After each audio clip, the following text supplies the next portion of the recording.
Our story has always been a marathon, long and winding, marking our milestones and recognizing the impact of each stride, like the impact of a group of runners in the States making space for a community around the world, or the impact made by a young woman in London who didn't feel the safety she needed to run alone in her city, so she created a sisterhood to move with her. Despite the distances between them, their stories are united with every mile and every meter.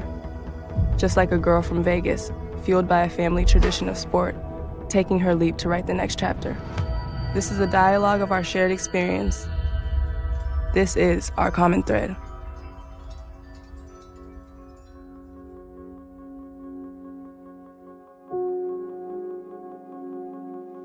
The more that I high jump and the more that I use my platform to the best of my ability to just not only portray myself, but to glorify God and to glorify women and people of color, I think that is going to attract more people to the sport because they feel we want a community. And I think that when we're out here doing what we do, doing track, running, high jump, that it's just a place where people can look at us for more than, oh, black girl. It's, you're an amazing athlete. I got to like the age of 18, and by this time I was a visible Muslim, and I didn't really see any spaces that I felt comfortable enough to run in. But I didn't know if there were any other women that felt the same way as me.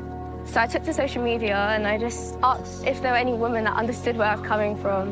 And I got like hundreds of responses of women just explaining their stories, their experiences. And that's just how ASA really started.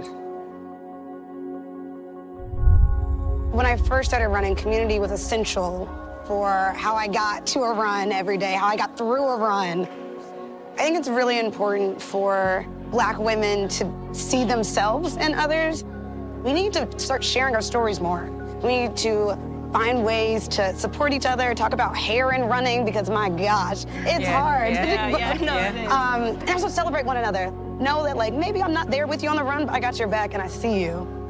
Looking at running and where we're going, like it's getting blacker and blacker, and that's beautiful.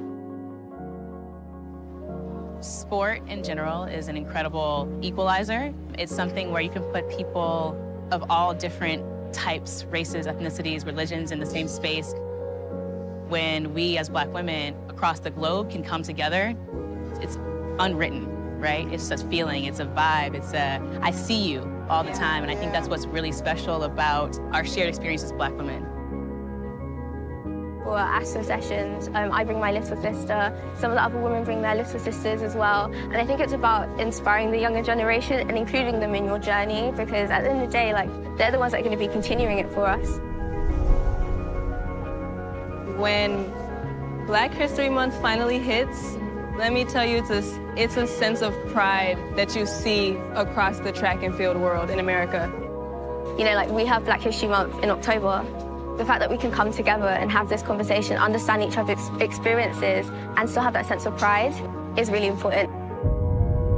With every move we make, the distance between us grows shorter. The spaces we cultivate grow safer, and our impact grows stronger. The more we recognize that collective strength, the further every step will take us.